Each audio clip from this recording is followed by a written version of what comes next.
Hello साथियों, स्वागत आप सभी का आज के सेशन में। आज हम स्टार्ट करने वाले हैं 10th क्लास का चैप्टर नंबर 1, जिसका नाम है रासायनिक अभिक्रियाएं एवं समीकरण। तो बिना टाइम वेस्ट किए स्टार्ट करते हैं हमारे चैप्टर को। तो सबसे पहले हम पढ़ने वाले हैं पदार्थ की अवस्था के बारे में कि पदार्थ की अवस्थाएं कौन कौन सी होती है। सबसे पहला टॉपिक हमारा सबसे पहला टॉपिक है पदार्थ की अवस्था, यानी पदार्थ की अवस्था कौन कौन सी होती है, कितने प्रकार की होती है। अगर मुख्य रूप से बात की जाए तो पदार्थ की अवस्थाएं 3 प्रकार की होती है, ठोस अवस्था, द्रव अवस्था और गैस अवस्था। मुख्य रूप से बात की जाए 3 प्रकार की होती है, लेकिन हम यहाँ पर एक और अवस्था ऐड कर रहे हैं, मतलब एक्वस मीडियम की बात कर रहे हैं। मतलब यहाँ पर हम 4 अवस्थाओं के बारे में पढ़ने वाले हैं। पहली है ठोस अवस्था, दूसरी है द्रव अवस्था, तीसरी है गैस अवस्था, चौथी है घुलनशील मतलब एक्वस मीडियम। क्लियर है। सबसे पहले समझते हैं इस घुलनशील का मतलब क्या होता है, क्योंकि हमें ये तो पता है कि ठोस का मतलब क्या होता है, द्रव क्या है, गैस क्या है। ठोस का मतलब सॉलिड है, कोई भी ठोस पदार्थ है, ये सॉलिड है। लिक्विड मतलब जैसे जल, और गैस का मतलब गैस होता है। ठीक है। अब बात करते हैं कि घुलनशील का मतलब क्या है, एक्वस का मतलब क्या होता है। एक्वस का मतलब होता है कि जब हम इस लिक्विड को और इस गैस को मिला देते हैं, यानी इस लिक्विड को और इस गैस को मिला दे रहे हैं, तो इसको मिलाने के बाद में जो सब्सटेंस बनता है हमारे पास में, उसे हम कहते हैं घुलनशील या एक्वस। क्लियर है। आगे चलते हैं तो हम कहते हैं कि जो रासायनिक अभिक्रियाओं में परिवर्तन होते हैं वो 2 प्रकार के होते हैं। मुख्य रूप से 2 प्रकार के होते हैं। आपने ये बात पहले भी पढ़ी होगी। तो हमने पढ़ा है कि इसके अंदर परिवर्तन 2 प्रकार के होते हैं, और सबसे पहला परिवर्तन होता है भौतिक परिवर्तन। अब भौतिक परिवर्तन की जैसे ही नाम आता है तो हम समझते हैं भौतिक का मतलब क्या है, कि फिजिकल चेंज क्या है। फिजिकल चेंज क्या होता है, तो भौतिक परिवर्तन क्या है। भौतिक परिवर्तन का मतलब होता है कि ऐसे परिवर्तन जिनमें पदार्थ के भौतिक गुणों, कोई भी पदार्थ ले लीजिए आप, उस पदार्थ के अगर भौतिक गुणों में परिवर्तन हो रहा है और रासायनिक गुणों में परिवर्तन नहीं हो रहा है, तो ऐसे परिवर्तन को हम कहते हैं कि ये भौतिक परिवर्तन है। इस प्रकार इसको कैसे समझे कि सिर्फ भौतिक परिवर्तन है या रासायनिक परिवर्तन है। इसको समझने के लिए एक उदाहरण लेते हैं। सपोज कीजिए इस मार्कर की जगह मेरे पास में है एक चौक है। तो हम ये जानते हैं कि इस चौक को अगर मैं तोड़ करके इसका चूर्ण बना दूं, तो इसको वापस से मैं बना सकता हूं। इसको तोड़ करके इसका चूर्ण बनाने के बाद में इसको वापस से बना सकता हूं। मतलब ये हुआ कि इस परिवर्तन में हम क्या कर रहे हैं, एक पदार्थ को तोड़ रहे हैं और वापस से बना रहे हैं। तो ये कैसा परिवर्तन है, एक भौतिक परिवर्तन। वो केमिकल चेंज हुआ नहीं, किसी केमिकल की आवश्यकता पड़ी नहीं पड़ी। तो इसका मतलब क्या है कि ये एक भौतिक परिवर्तन है। जैसे मैंने चौक का एक चूर्ण बनाया, चूर्ण बनाने के बाद में वापस से इसको चौक बना सकता हूँ, और उस चौक को वापस से चूर्ण बना सकता हूँ। इसका मतलब है कि इसके अंदर जो परिवर्तन हो रहा है वो एक इस प्रकार का परिवर्तन है कि हम उसको ये कह सकते हैं कि ये जो परिवर्तन है कुछ समय के लिए है, इसको वापस से चेंज किया जा सकता है, वापस से बदला जा सकता है। जैसे हमने चूर्ण बनाया और चूर्ण बनाने के बाद में हमने बनाया चौक। ठीक है। इस प्रकार का जो परिवर्तन है इसे कहते हैं भौतिक परिवर्तन। क्लियर है। तो जो परिभाषा इसकी इस प्रकार से है कि ऐसे परिवर्तन जिनमें पदार्थ के भौतिक गुणों या गुणधर्मों में परिवर्तन होता है उसे भौतिक परिवर्तन कहते हैं, और पदार्थ के रासायनिक गुणों में परिवर्तन नहीं हो रहा है उसे क्या कह रहे हैं, भौतिक परिवर्तन कह रहे हैं। क्लियर इतनी बात। और इसको एक एग्जांपल की सहायता से हमने समझा है। उससे पहले और कुछ बातें इसी भौतिक परिवर्तन के बारे में। इसके बारे में कहा जाता है कि ये जो परिवर्तन है, इस परिवर्तन में हम जो भी सब्सटेंस ले रहे हैं, यानी परिवर्तन कर रहे हैं, अगर परिवर्तन का कारण हटा ले तो पुनः हमें वो पदार्थ प्राप्त हो जाता है। मतलब क्या है, मतलब यह है कि जैसे हमने चूर्ण से बनाया था चौक का चूर्ण लिया था और उससे मैं चौक बनाया था, तो परिवर्तन का कारण जो है उसको हटा दिया हमने, मतलब जो चूर्ण था तो परिवर्तित किया किसके अंदर, चौक के अंदर। जो परिवर्तन है, इस परिवर्तन को हटाने के बाद में वापस से मेरे पास क्या बन जाता है, चूर्ण बन जाता है। तो मतलब परिवर्तन के कारण को हटा लेने पर हमें वापस से वो पदार्थ प्राप्त हो जाता है। और इसके अंदर किसके अंदर परिवर्तन होता है, भौतिक गुणों में परिवर्तन होता है, रासायनिक गुणों में कोई परिवर्तन नहीं होता है। क्लियर है। आगे चलते हैं। इसका जो उदाहरण लिया है कुछ इस प्रकार से है, जैसे हम सब जानते हैं कि बर्फ को जल में बदला जा सकता है आसानी से। ठीक है। और इस जल को वाष्प में बदला जा सकता है। तो कैसा परिवर्तन हुआ, भौतिक परिवर्तन हुआ। कैसे हुआ भौतिक परिवर्तन? क्योंकि हम इस जल से वापस बर्फ बना सकते हैं ना, और इस वाष्प से जल बना सकते हैं। तो इसका मतलब क्या है कि ये एक भौतिक परिवर्तन है, रिवर्स चलता है भौतिक परिवर्तन, रिवर्स चलता है, रिवर्स चल रहा है। देखो यहाँ पर मैंने बर्फ से जल बनाया है, और बर्फ से जल बनाने के लिए परिवर्तन का कारण क्या है? अभी मैंने कहा परिवर्तन कारण हटा लेने पर वो पदार्थ फिर से प्राप्त हो जाता है। तो यहाँ पर परिवर्तन का कारण क्या है? ताप। टेम्परेचर परिवर्तन का कारण है।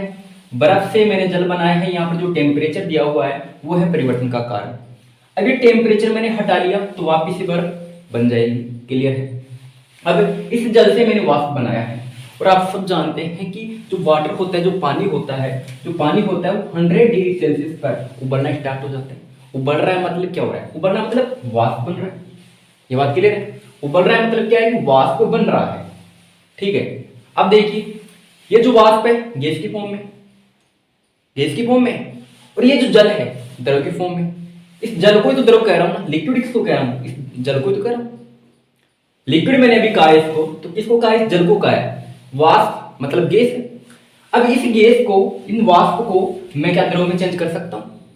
बिल्कुल कर सकता हूं। इस गैस को या इस वाष्प को मैं द्रव में चेंज कर सकता हूं, जल में बदल सकता हूं, बिल्कुल बदल सकता हूं। तो गैस को द्रव में बदलने की जो प्रक्रिया होती है, गैस को द्रव में बदलने की जो प्रक्रिया होती है, इस प्रक्रिया को कहते हैं संघनन। बहुत इंपॉर्टेंट है। क्या कहते हैं? संघनन कहते हैं। गैस को द्रव में बदलने की जो प्रक्रिया है, यानी गैस से द्रव में बदलने की जो प्रक्रिया है, गैस से द्रव में बदलने की जो प्रक्रिया उसे कहते हैं संघनन। क्लियर? इतनी बात क्लियर है? अब मैं इस द्रव को ठोस में बदल सकता हूं, मतलब बर्फ में बदल सकता हूं। अब मैं क्या इस द्रव को ठोस में बदल सकता हूं? क्या ठोस में बदलने के लिए मैं क्या करूंगा? 0 डिग्री सेल्सियस पर रखूंगा, क्योंकि जल 0 डिग्री सेल्सियस पर जमना स्टार्ट हो जाता है और ये किसके अंदर बदल जाएगा? ठोस के अंदर बदल जाएगा। अब तीनों अवस्था में क्या, ये भी जली है, ये भी जली, ये भी जली। क्लियर है? और ये रिवर्स चल रहा है, यानी बर्फ से जल बना रहा है, जल से वाष्प बन रही है, फिर वाष्प से जल बन रहा है और जल से बर्फ बन रही है। क्लियर है? तो इस प्रकार की जो प्रोसेस होती है, इस प्रकार का जो परिवर्तन होता है, इसे हम कहते हैं फिजिकल चेंज या भौतिक परिवर्तन। उम्मीद है बात आपको समझ में आ गई होगी। तो हम आगे चलें। आगे हमारा दूसरा परिवर्तन है रासायनिक परिवर्तन। क्या होता है रासायनिक परिवर्तन? रासायनिक परिवर्तन का मतलब ये होता है कि जिसके अंदर ऐसा परिवर्तन हो कि हमें पुनः उससे पदार्थ की प्राप्ति ना हो।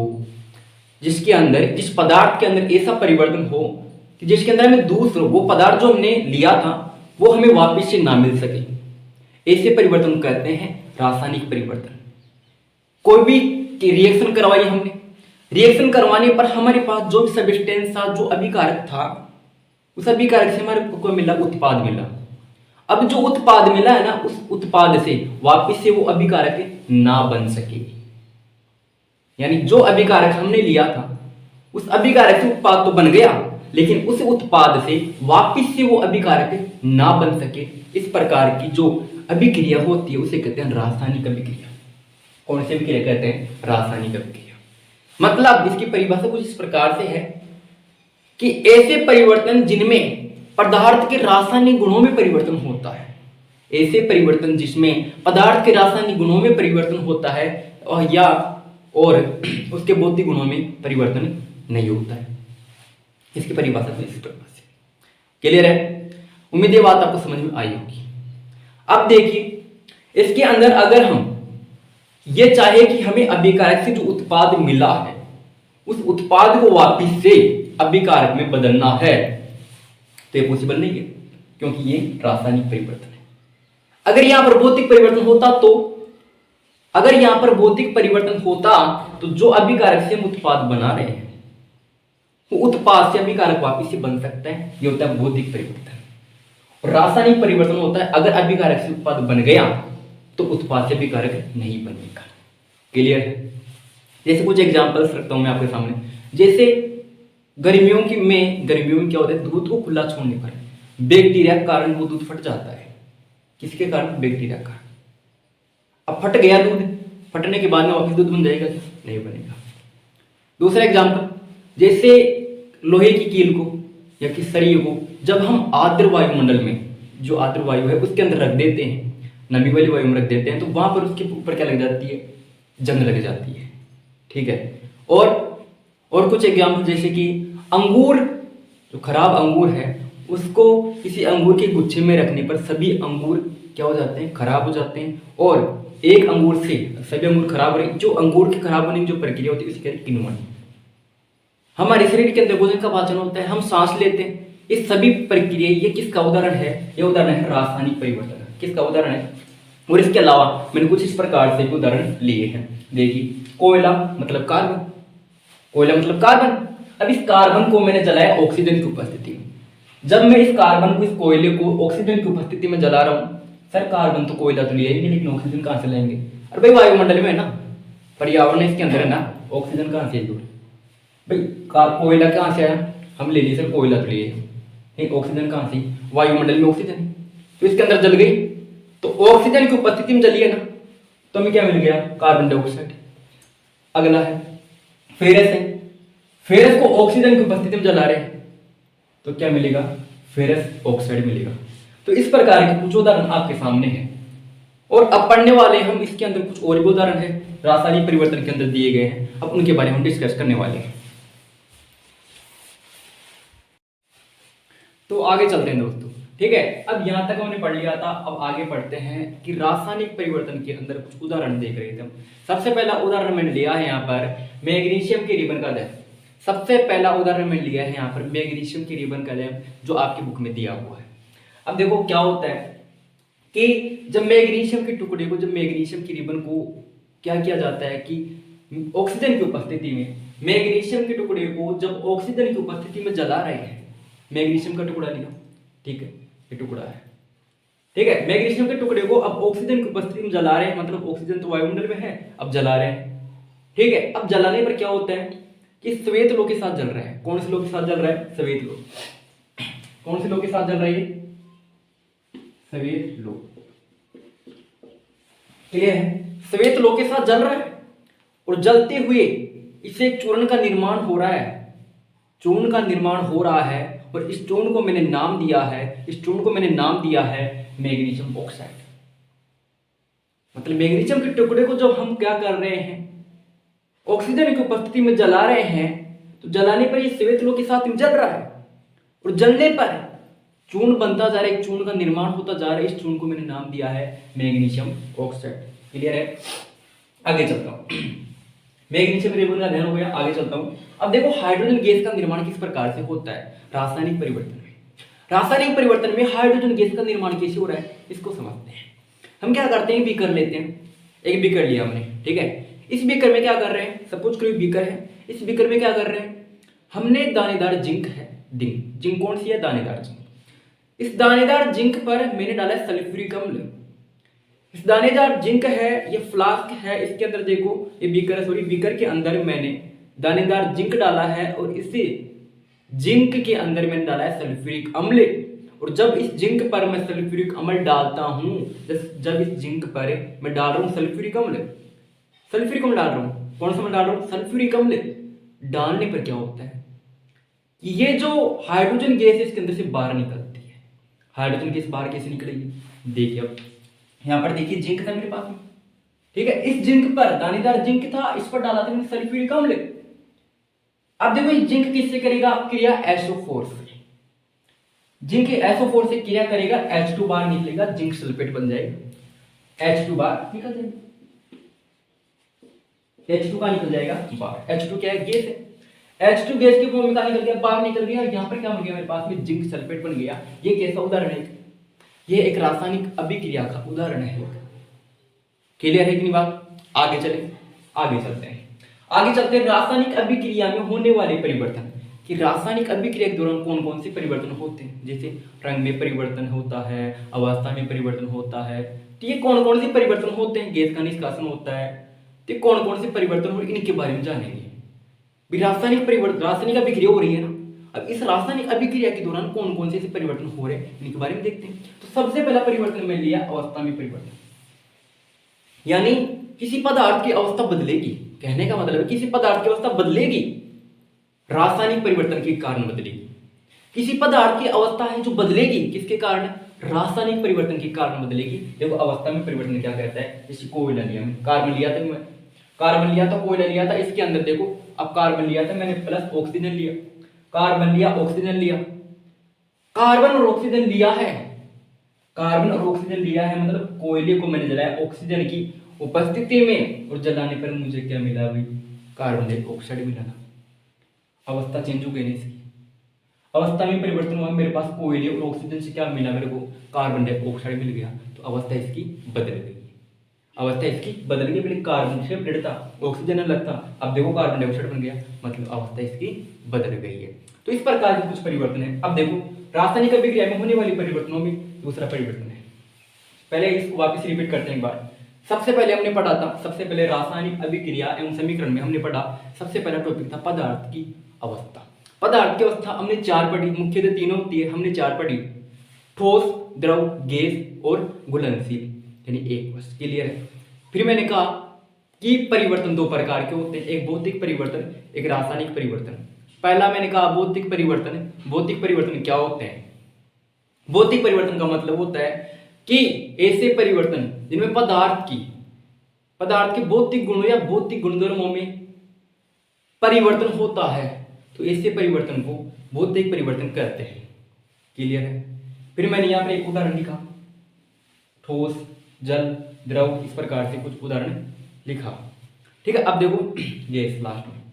ठीक है, तो इस प्रकार से उदाहरण लिखा और मैंने बताया कि इसके अंदर, और बताया मैंने कि भौतिक परिवर्तन क्या होता है, कि किसके अंदर परिवर्तन हो रहा है, भौतिक गुणों में। रासायनिक गुणों में परिवर्तन हो रहा है क्या? नहीं हो रहा है। अगर मैं इस परिवर्तन में परिवर्तन का कारण हटा लूं, परिवर्तन का कारण कैसे? जैसे ठोस से क्या बनाता, द्रव बनाता ना, जल बनाता ना, जल।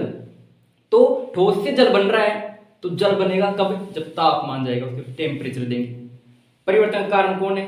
तापमान। हटा लिया, क्या बन गया? वापस ठोस बन गया। तो मतलब परिवर्तन का कारण हटा लेने पर पुनः हमें वही पदार्थ प्राप्त हो जाता है, किसके अंदर? भौतिक परिवर्तन के अंदर। क्लियर है कि नहीं है? आगे चलते हैं। आगे हमने कहा था रासायनिक परिवर्तन। रासायनिक परिवर्तन हमने कहा था कि ऐसा परिवर्तन जिसमें पदार्थ के रासायनिक गुणधर्मों में परिवर्तन होता है, उसे क्या कहते हैं?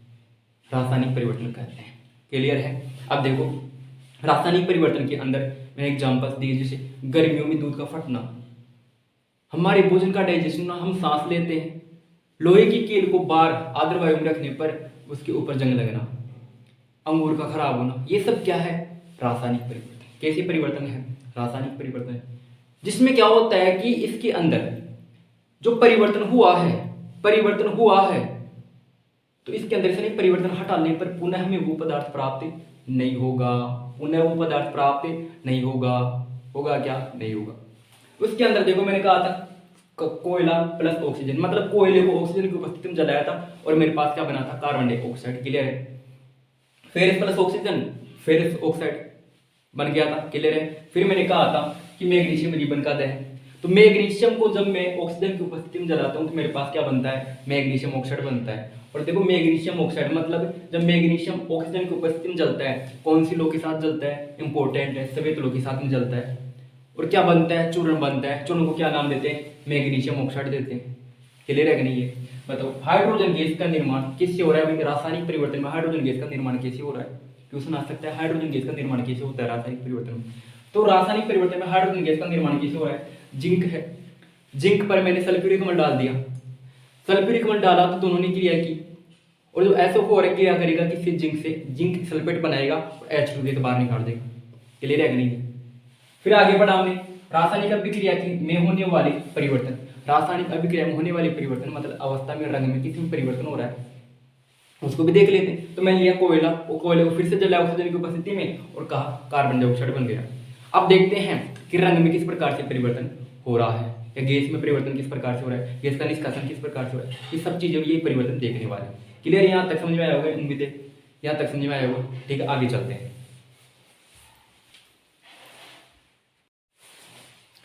ठीक है, आगे चलते हैं दोस्तों। अब देखो यहाँ पर हम देख रहे हैं, हमने पहला परिवर्तन क्या देखा? अवस्था में परिवर्तन। अब दूसरा परिवर्तन देख रहे हैं गैस का निष्कासन, कि गैस का निष्कासन किस प्रकार से हो रहा है। और ये जो समीकरण है हम पहले देख चुके, कैसे देखे थे? अभी हमने देखा था जिंक, जो दानेदार जिंक था, हमने सल्फ्यूरिक अम्ल डाला, दानेदार जिंक पर क्या डाला था? सल्फ्यूरिक अम्ल डाला था ना। और डालने पर हमें क्या मिला, जिंक सल्फेट मिला, और जिंक सल्फेट मिला प्लस हाइड्रोजन गैस बाहर निकलेगी। तो हो गई गैस का निष्कासन। और तापमान में परिवर्तन देखते हैं, क्योंकि मैं पहले बता चुका हूँ तापमान में परिवर्तन, तापमान में किस प्रकार से परिवर्तन होता है। चूना पत्थर जानते हो क्या, चूना पत्थर जानते हो कली। अब उसको पानी में जब डालते हैं तो क्या होता है, उबलने लगती है ना, उबलने लगती है मतलब उसमें बाहर निकलती है। तो ये क्या हो गया, तापमान में परिवर्तन। देखो चूना पत्थर है CaO, calcium oxide. Calcium oxide को जब जल से क्रिया होती है, कैल्शियम ऑक्साइड की किससे क्रिया हो रही है बताओ, जल से। कैल्शियम ऑक्साइड की जल से क्रिया हो रही है, यानी कैल्शियम ऑक्साइड को चूना पत्थर को जैसे जल में डाला तो डालने पर क्या बन गया भाई, कैल्शियम हाइड्रोक्साइड, चूने का पानी बन गया। क्या बन गया, चूने का पानी बन गया। क्या नाम दिया, कैल्शियम हाइड्रोक्साइड। और उसमें बाहर निकलती है कि नहीं निकलती, उसमें बाहर निकलती है, उबलने लग जाता है तो उसमें बाहर निकलती है। तो देखो यहाँ पर क्या हो रहा है, कैल्शियम ऑक्साइड था तो यहाँ पर जल मिला है, इसके अंदर जल मिलाने पर क्या निकल रहा है भाई, उसमें बाहर निकल रही है। और क्या बन गया, कैल्शियम हाइड्रोक्साइड बन गया, चूने का पानी बन गया। तो बताओ तापमान में परिवर्तन हुआ कि नहीं हुआ। क्लियर है, क्लियर है क्या, तीसरा है। ठीक है, तीसरा हो गया तापमान में परिवर्तन। चौथा देखो अभी हम, रंग में परिवर्तन। सर रंग में परिवर्तन किस प्रकार से होगा, फिर रासायनिक परिवर्तन, जो रासायनिक अभिक्रिया है उसके अंदर रंग में परिवर्तन हो रहा है। देखो कैसे हो रहा है, इधर देखते हैं। जैसे मैं लिया यहाँ पर कॉपर सल्फेट, CuSO4 ले लिया। अब CuSO4 ले लिया, कॉपर सल्फेट, कैसा रंग है इसका, नीला रंग है। कैसा रंग है, नीला रंग है। अब कॉपर सल्फेट लिया है यानी नीला रंग है इसका। और देखो अब यहाँ पर जब मैंने इसकी क्रिया की आयरन से, आयरन लोहे से रे, Fe आयरन, लोहे से जब क्रिया कर दी कॉपर सल्फेट, तो कॉपर सल्फेट कैसा था बताओ, नीला था। कॉपर सल्फेट कैसा था, नीला था। आयरन से क्रिया कर दी तो फेरस सल्फेट बन गया। क्या बन गया मेरे पास में, फेरस सल्फेट बन गया। और कॉपर क्या निकल गया, बाहर निकल गया। और जो नीला रंग था वो क्या हो गया, विलुप्त हो गया। तो रंग में परिवर्तन हुआ ना, कैसे हुआ रंग में परिवर्तन सर, इस प्रकार से हुआ क्योंकि पहले तो रंग कैसा था, नीला था, अब कैसा है, रंग ही नहीं है, मतलब परिवर्तन तो हो गया ना। हमें क्या चाहिए था, परिवर्तन चाहिए था, किस में चाहिए था, रंग में चाहिए था, तो वही हुआ है ना यहाँ पर। नीला रंग था, कॉपर सल्फेट था, प्लस फेरस था यानी आयरन था। जब कॉपर सल्फेट की क्रिया में आयरन से करता हूं, जब कॉपर सल्फेट की क्रिया में आयरन से करता हूं तो मेरे पास फेरस सल्फेट बनता है, प्लस कॉपर बाहर निकलता है। इसे कहते हैं नीला रंग तो विलुप्त हो गया, मतलब रंग में परिवर्तन हो गया। और ये जो समीकरण आगे काम आएगा। जितने समीकरण मैंने बता दी, हमने यहाँ पर दो प्रकार से लिखा है, एक लिखा है शब्दों में, एक लिखा है प्रतीकों में। सबसे पहले समझते हैं कि हमने शब्दों में या प्रतीकों में लिखने की आवश्यकता क्यों पड़ती है। अगर हम कोई भी रिएक्शन परफॉर्म कर रहे हैं, जैसे हम मैग्नीशियम की बात कर लेते हैं, मैग्नीशियम को जला रहे हैं ऑक्सीजन की उपस्थिति में, अगर मैं इसको लिखना चाहूँ तो लिखने के लिए मुझे एक बहुत ज्यादा समय की आवश्यकता होगी और एक बहुत बड़े पैराग्राफ में इसको लिखना होगा मेरे को कि जब मैग्नीशियम की क्रिया ऑक्सीजन से की जाती है तो हमारे पास मैग्नीशियम ऑक्साइड बनता है। 2 से 3 लाइन में लिख दिया। लेकिन इसको सरल बनाना है क्योंकि ऐसी बहुत सी क्रियाएं होती है जिन्हें हमें लिखना पड़ता है, तो हमें इतना समय नहीं होता है। तो समय को बचाने के लिए हम क्या करते हैं, हम यहाँ पर समीकरण बनाते हैं इनका और समीकरण के फॉर्म में दर्शाते हैं इनको। जैसे यहाँ पर लिखा है मैंने शब्दों के रूप में, जैसे मैग्नीशियम की क्रिया ऑक्सीजन से कर रहे हैं तो ये वहां पर जो लाइन निकल के आ रही थी वो भी हुई है और यहाँ पर भी यही है कि मैग्नीशियम की क्रिया जब ऑक्सीजन से करते हैं तो हमारे पास क्या बनता है, मैग्नीशियम ऑक्साइड बनता है। फिर मैग्नीशियम ऑक्साइड बनता है, ठीक है। तो मैग्नीशियम ऑक्साइड पहले हम बना चुके हैं, पिछले लेक्चर में पढ़ा था। तो अब पढ़ते हैं। देखो यहाँ पर जो क्रिया कारक है, अभिकारक है, इनका मतलब क्या होता है। रासायनिक समीकरण का मतलब समझ आया क्यों लिखना चाहिए, इस वजह से लिखना चाहिए क्योंकि किसी भी जो प्रकार की जो प्रोसेस है, जो प्रोसेस हो रही है उसको सरल बनाने के लिए हम इनको शब्दों के अंदर लिखते हैं या प्रतीकों के अंदर लिखते हैं। तो हमने यहाँ पर पढ़ा है क्रियाकारक और अभिकारक। क्रियाकारक या अभिकारक क्या होता है, क्या होता है क्रियाकारक, वे पदार्थ होते हैं जो रासायनिक अभिक्रिया में भाग लेते हैं। जो रासायनिक अभिक्रिया में भाग ले रहे हैं वो क्या है, क्रियाकारक या अभिकारक कहलाते हैं। क्या कहलाते हैं, क्रियाकारक या अभिकारक कहलाते हैं। और रासायनिक अभिक्रिया के दौरान जो पदार्थ बनता है, रासायनिक अभिक्रिया हो गई, मान लीजिए रासायनिक अभिक्रिया हो गई, होने के बाद में जो पदार्थ बन रहा है उस पदार्थ को कह रहे हैं उत्पाद। क्या कह रहे हैं, उत्पाद। तो अभिकारक उत्पाद के बारे में हम आगे जानने वाले हैं वैसे भी।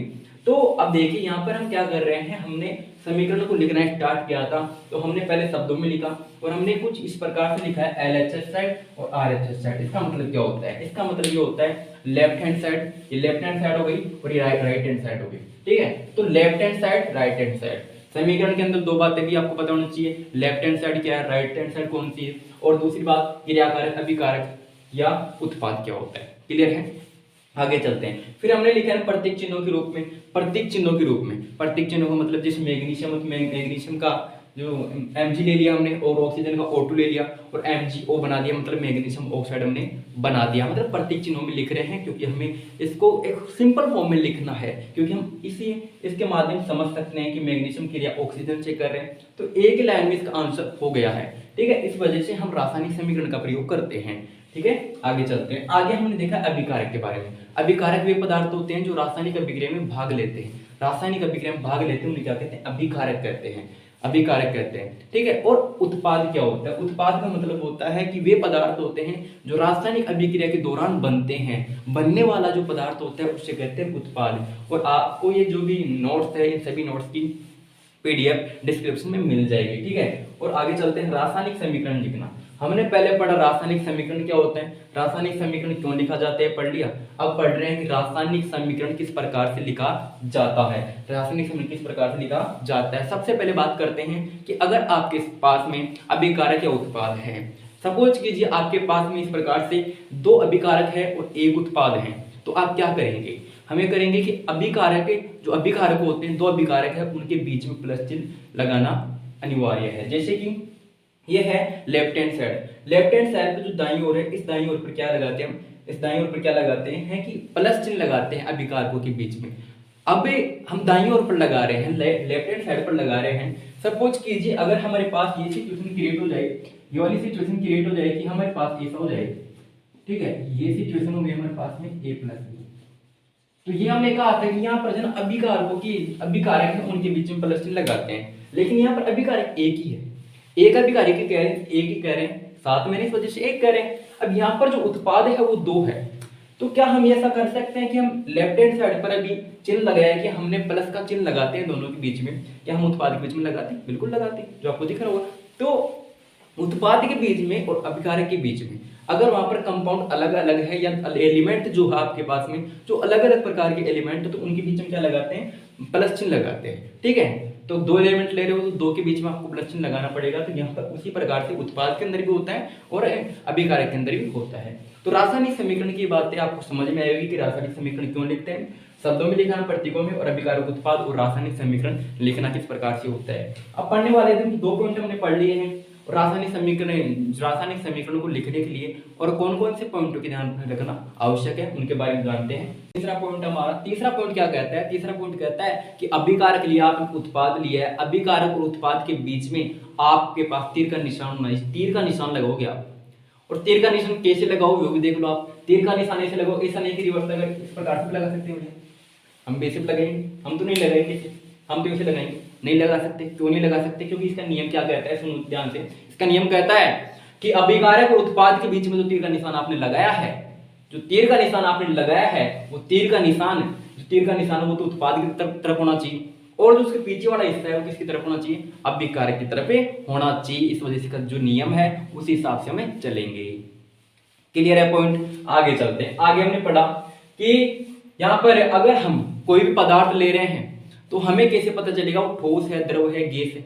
जिस भी फॉर्म में आप ले रहे हो ना उसकी अवस्था दर्शाओ। जैसे एल से मैंने दर्शाई यहाँ पर लिक्विड यानी जल है, जिसे हमने दर्शाई गैस है ना, और यहाँ पर दर्शा दी हमने एक्वस मतलब घुलनशील यानी लिक्विड और गैस को मिला दिया तो मेरे पास क्या बन गया?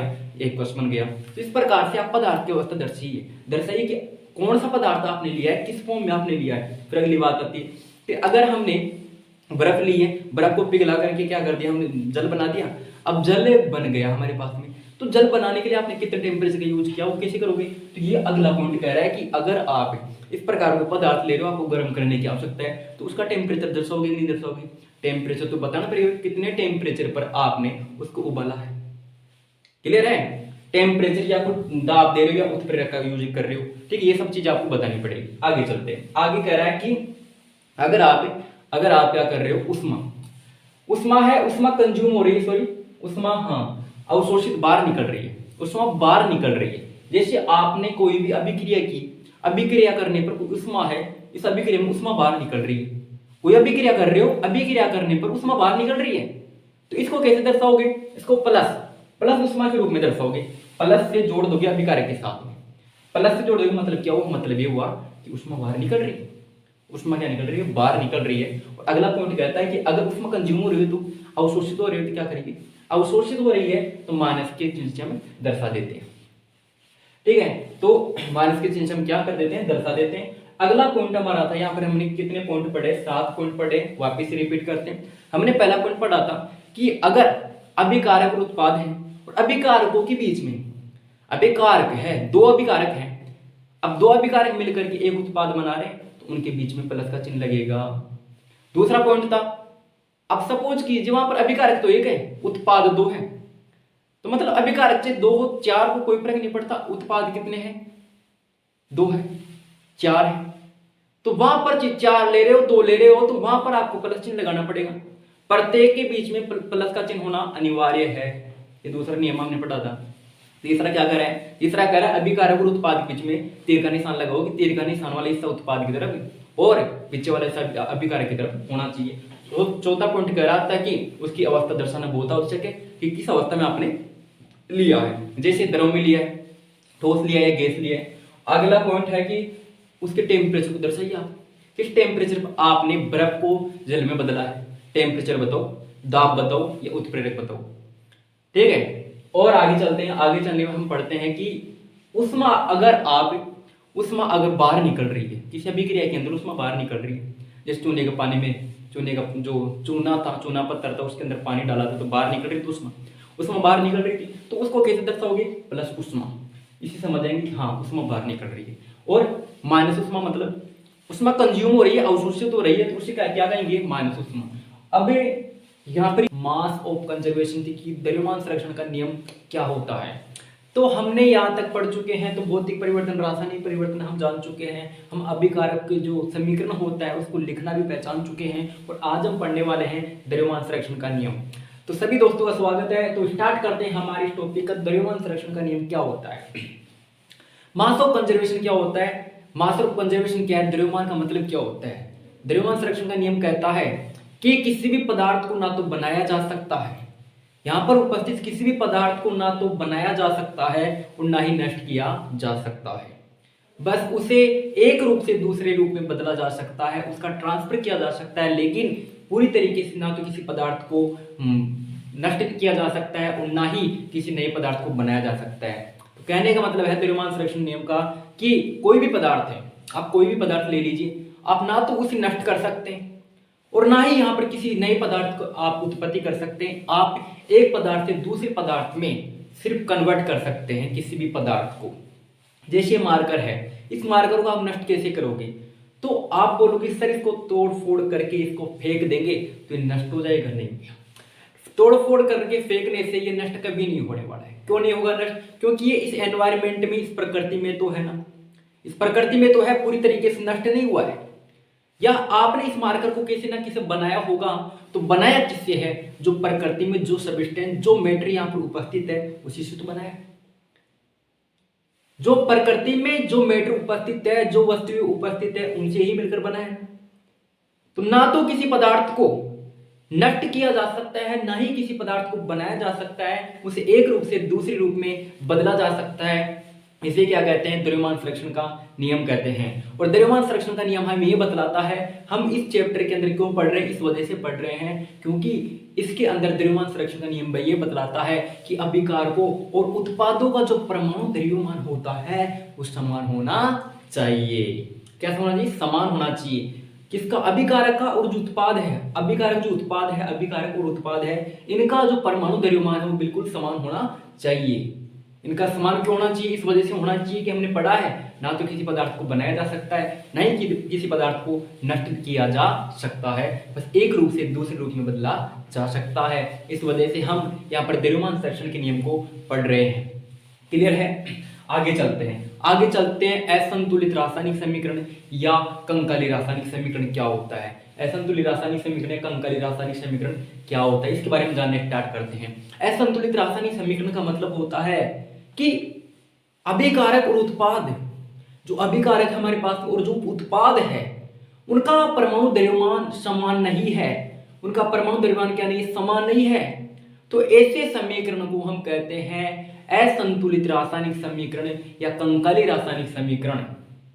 क्योंकि द्रव्यमान संरक्षण नियम ये कहता है कि आप कोई भी अभिक्रिया कोई भी समीकरण ले रहे हो तो उसका परमाणु द्रव्यमान बिल्कुल समान होना चाहिए। तो हम यहाँ पर क्या हो रहा है, अभिकारक और उत्पाद का परमाणु द्रव्यमान अगर समान नहीं है तो यहाँ पर ये नियम लागू नहीं होता है। इस वजह से हमें इस कौन सा समीकरण कह रहे हैं, असंतुलित कह रहे हैं, क्योंकि हमें इसके परमाणु द्रव्यमान को बराबर करने की आवश्यकता है। इसकी आवश्यकता है, परमाणु द्रव्यमान को बराबर करने की आवश्यकता है। तो एक बार फिर से इसकी परिभाषा रिपीट करते हैं। असंतुलित रासायनिक समीकरण क्या होता है, यहाँ पर वे पदार्थ वे अभिक्रिय जिनके अंदर अभिकारक और उत्पाद का परमाणु द्रव्यमान समान नहीं होता है, समान नहीं होता है। तो इस प्रकार के समीकरण को असंतुलित रासायनिक समीकरण या कंकाली रासायनिक समीकरण कहते हैं। उदाहरण के लिए आप देख सकते हैं, उदाहरण के लिए जैसे मैंने यहाँ पर लिया है फेरस की क्रिया की जल से, और फेरस से क्रिया करने पर Fe3O4 मिल रहा है मेरे को, तो फेरस ऑक्साइड मिल रहा है। तो आप समझ सकते हो यहाँ पर मेरे को देखिए, यहाँ पर Fe3O4 मिला है मेरे को, तो यहाँ पर फेरस कितने हैं, यहाँ पर 3 है सर, यहाँ पर कितना है, 1 है, यहाँ पर 3 है, यहाँ पर 1 है, यहाँ पर ऑक्सीजन कितने हैं सर, यहाँ पर ऑक्सीजन 1 है, तो यहाँ पर कितने हैं, 4 है। इसका मतलब क्या है कि ये असंतुलित रासायनिक समीकरण है। कौन सा समीकरण है, असंतुलित रासायनिक समीकरण है या कंकाली रासायनिक समीकरण है। क्यों है, इस वजह से है क्योंकि इसके अंदर अभिकारक उत्पाद का जो परमाणु द्रव्यमान है वो समान नहीं है। तो आगे चलना चाहिए हमें इसके आगे चलना चाहिए। तो आगे चल रहे हैं, अब हम समझ रहे हैं रासायनिक समीकरणों को संतुलित करना। तो हमने कहा कि असंतुलित रासायनिक समीकरण है और असंतुलित रासायनिक समीकरण यहाँ पर एग्जिस्ट नहीं करता है, तो हमें क्या करना पड़ेगा, उसको संतुलित करना पड़ेगा। क्या करना पड़ेगा, संतुलित करना पड़ेगा। असंतुलित रासायनिक समीकरण है, उसको क्या करना पड़ेगा, संतुलित करना पड़ेगा। संतुलित करने के लिए क्या किया जाए, संतुलित करने के लिए क्या करते हैं, सबसे पहले देखिए संतुलित करने के लिए हम अलग अलग विधियों का प्रयोग कर रहे हैं। अलग अलग विधियों का प्रयोग मतलब क्या है, मतलब यह है कि हम अलग अलग विधियों से इसे समीकरणों को संतुलित करेंगे। सबसे पहली विधि है चरणबद्ध करना। कौन सी विधि है बताओ, चरणबद्ध करना। और ये विधि क्या कहती है, ये विधि क्या कहती है, सबसे पहले बात ये समझो, क्या ये विधि ना बहुत ही सिंपल है, बहुत ही शॉर्ट है, बहुत ही सिंपल है, सिंपल विधि है बिल्कुल। देखिए चरणबद्ध विधि कहती है, जैसे हमने ये समीकरण वापस से रिपीट कर लिए, यहाँ पर इसी समीकरण को हम संतुलित करने के प्रयास करेंगे। आगे और भी विधियों के बारे में पढ़ने वाले, सबसे पहले पढ़ते हैं चरणबद्ध करना। चरणबद्ध करना क्या कहलाता है, देखो क्या होता है, Fe+H2 Fe3O4+H2 के बार। तो यहाँ पर हमारे पास में कैसा है समीकरण, असंतुलित है, तो इसको क्या करना है, संतुलित करना है। तो देखिए संतुलित कैसे करते हैं, इस बात को आप ध्यान से समझेंगे। स्टार्ट करते हैं जरा। जैसे मैंने यहाँ पर लिखा तत्वों का नाम, किसका नाम लिखा है मैंने यहाँ पर, तत्वों का नाम लिखा है, यानी कौन कौन से तत्व हम ले रहे हैं, बताओ कितने तत्व। फेरस है क्या, बिल्कुल है, ये रहा फेरस। हाइड्रोजन है क्या, हाँ ये रहा हाइड्रोजन। ऑक्सीजन है क्या, हाँ ये रहा ऑक्सीजन। चौथा तत्व दिख रहा है क्या, नहीं है, चौथा तत्व नहीं है, 3 ही तत्व है, 3 तत्व हमने लिख दिए। सबसे पहला तत्व कौन सा, Fe है। कौन सा है सबसे पहला, Fe है, फेरस है। अब देखो सर फेरस कितना है, अभिकारकों में परमाणु संख्या। अब ये बताने की आवश्यकता है कि अभिकारक कौन सा है, क्यों पहले बता चुका हूं। अभिकारक कौन सा होता है, अभिकारक कौन सा होता है, अभिकारक वो होता है जो तीर के निशान के पीछे होता है, निशान इधर की तरफ है ना, इसके पीछे की तरफ जो है ना वो क्या है, देखो यहाँ पर अभिकारक कौन सा भैया, अभिकारक फेरस है। सबसे पहले फेरस का काम करते हैं, फेरस यहाँ पर है, तो यहाँ पर अभिकारकों में कितना है, 1 फेरस है। कितना फेरस है भैया, 1। क्लियर है, क्या आगे चले, आगे चले तो यहाँ पर देखो फेरस उत्पाद में कितना है, उत्पाद वो है, तीर का निशान इधर लगा हुआ है, देखो इधर है, तो ये क्या है, उत्पाद है। और उत्पाद में परमाणु संख्या कितनी है भैया, 3 लिख दिया गया। क्लियर है क्या, चलो आगे चलते हैं। हाइड्रोजन का ले लो ऐसी, हाइड्रोजन के लिए यहाँ पर 2, यहाँ पर 2 लिख दिए, ठीक है। यहाँ पर देखो यहाँ पर कितनी ली, 2 ले ली, 2 लिख दी, क्लियर है। ऑक्सीजन कितना है, 1 है, 1 ले लिया। यहाँ पर देखो 4 है, 4 ले लिए, पहले नीचे क्या, अरे यहाँ पर 3 है तो यहाँ पर भी 3 आने चाहिए, यहाँ पर 8 है तो यहाँ पर भी 8, यहाँ पर 4 है, 4 यहाँ पर 2 है तो 2 आने चाहिए, तभी संतुलित होगी। तो सुनो मेरी बात ध्यान से, यहाँ पर Fe कितना है भैया, 1 का, कितने Fe चाहिए भैया, 3 चाहिए, इंटू कर दिया 3 से, कितने आ गए, 3 आ गए ना। कितने Fe हो गए बताओ मेरे को, 3 Fe हो गए क्या, 3 Fe लगा दोगे यहाँ पर, क्लियर है क्या, गलत थोड़ी ना है, 3 Fe लगा दिया, क्लियर है। तो यहाँ पर 3 फेरस हो गए, यहाँ पर 3 हो गए, ये लो वहां पर लगा देता हूँ, 3 फेरे से यहाँ पर भी हो गए, 3 फेरे से हो गई, कोई दिक्कत नहीं है, कोई दिक्कत नहीं है। चलो भाई आगे चलते हैं, हाइड्रोजन का ले लो। चलो लेते हैं हाइड्रोजन को। हाइड्रोजन कितना है भैया, 2 है, और यहाँ पर भी 2 है, संतुलित है। अरे मैंने क्या कहा था भैया, कहा था कि अभिकारक भी समान है, उत्पाद में समान है, तभी वो संतुलित कहलाएगा। तो यहाँ पर 2 है ना, यहाँ पर भी 2 है, छोड़ दे, हो गया काम। चलो आगे चलते हैं, आगे चलते हैं, ऑक्सीजन की बात करते हैं।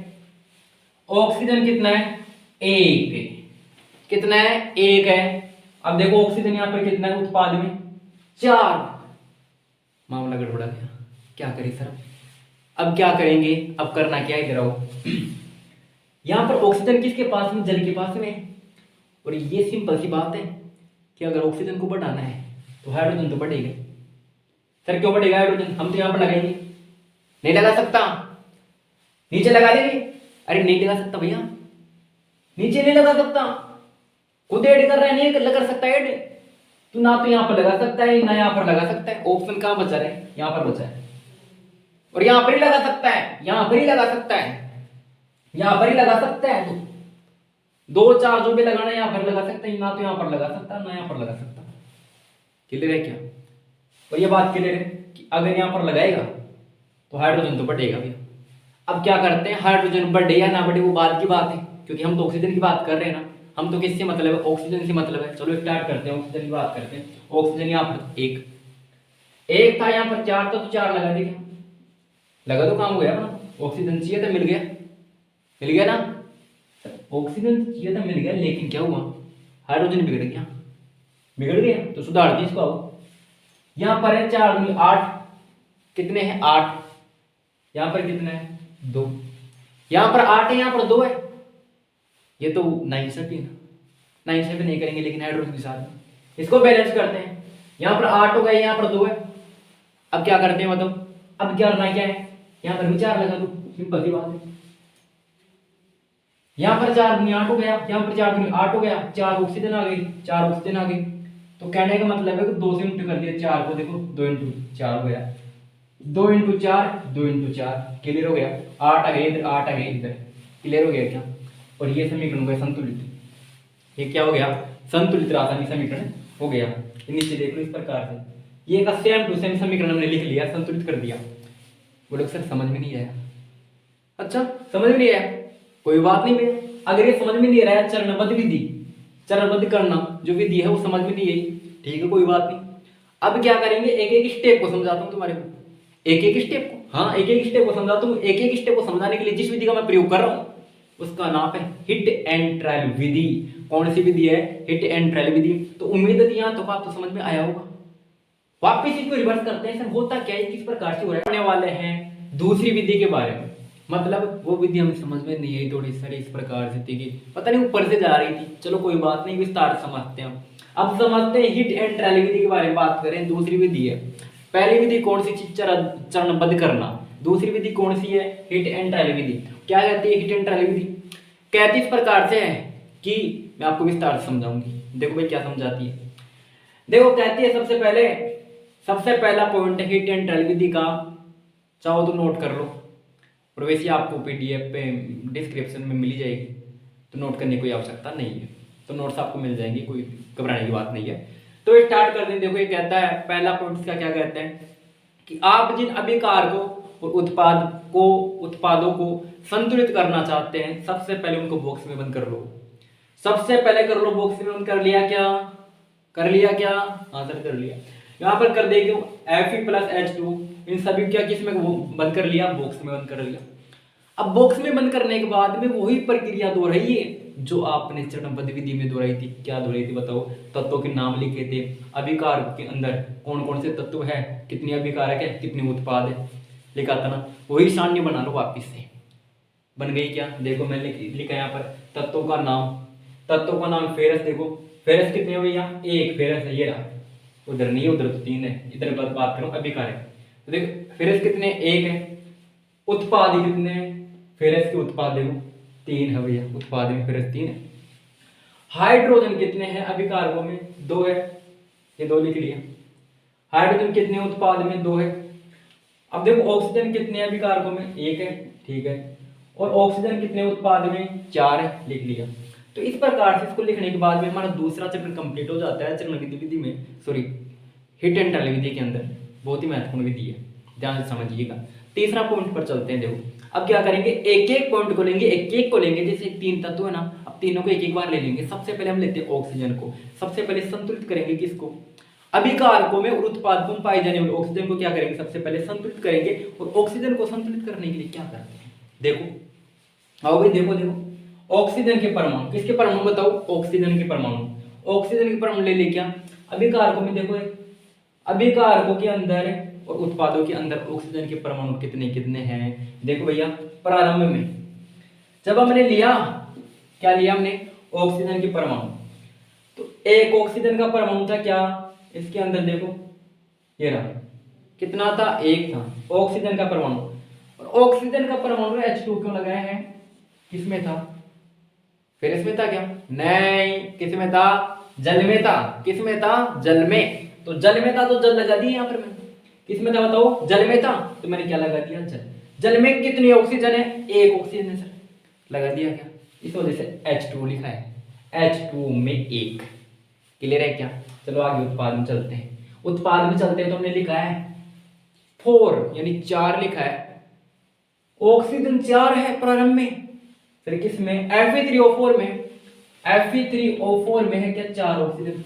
हाँ बिल्कुल सही बात है भैया, Fe3O4 में कितने ऑक्सीजन है, 4 ऑक्सीजन है। अब देखो ये तो उसने बताया है, हम क्यों आए, संतुलित करने के लिए सर। आओ संतुलित करने के लिए क्या करते हैं, संतुलित करने के लिए क्या करने के लिए आए हम, संतुलित करने के लिए आए हम।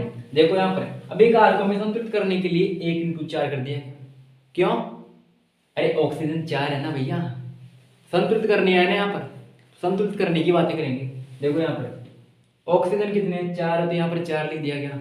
और यहाँ पर देखो 4 है, 1 है, 1 × 4 कर दिया, 4 से इंटू कर दिया, 4 ऑक्सीजन आ गई क्या, कैसे सर, अरे भैया देखो अगर मैं यहाँ पर 4 लगा दूंगा 4 ऑक्सीजन हो जाएंगे क्या, ये देखो सही बात है। तो यही करना है हमें, यही करना है, यहाँ पर 4 लगा देना है और 4 ऑक्सीजन हो गई। सर हाइड्रोजन बिगड़ गया, अरे भाई रुक जा, भाई रुक जा, हम बात कर रहे हैं ऑक्सीजन की, हाइड्रोजन की बात नहीं कर रहे, रुक जा। अब बात करने वाले अगले तत्वों की, हाइड्रोजन और कौन रह रहा है, हाइड्रोजन और कौन रहा है, फेरस रह रहा है, इसकी बात आगे चलते हैं। आगे चल रहे हैं मतलब 4th पॉइंट की बात कर रहे हैं। 3 पॉइंट हमने बात कर ली है, तीसरा पॉइंट अभी रिसेंटली क्या बात किया, ऑक्सीजन के बारे में बात की थी। अब बात करने वाले हैं हाइड्रोजन के बारे में। हाइड्रोजन के बारे में क्या बात करने वाले वो देखिए, हाइड्रोजन के बारे में क्या बात करने वाले, बात करने वाले हो हाइड्रोजन के परमाणु। किसके परमाणु भैया, हाइड्रोजन के परमाणु के बारे में बात करने वाले। अभिकारकों में और उत्पादों में कितने कितने गिन लीजिए आप खुद ही। देखो गिनते हैं, सबसे पहले प्रारंभ में देखिए अभिकारकों के अंदर हाइड्रोजन के परमाणु कितने हैं सर 8 लिख रखे हैं। 8 तो थे नहीं, यहाँ पर 2 ही तो थे। हाँ बिल्कुल सही। अरे अभी थोड़ी देर पहले ऑक्सीजन को संतुलित किया था, तब हमने कितने लगाए थे, यहाँ पर 4 लगाए थे ना, तो 4 में 8 हो गया ना, तो कितने हो गए भैया, 8 हो गए, 8 हो गई। यहाँ पर 4H2O के अंदर कितने हैं, 8 है अभिकारकों में हाइड्रोजन के परमाणु। अब देखो भैया उत्पाद के अंदर कितने हैं, 2 है, कितने हैं, 2 है, H2O के अंदर 2 है। अब संतुलित करने के लिए क्या करेंगे, संतुलित करने के लिए क्या करेंगे, यहाँ पर तो 8 है, यहाँ पर तो 8 पहले से ही है, यहाँ पर करना पड़ेगा, जो भी कुछ करना पड़ेगा।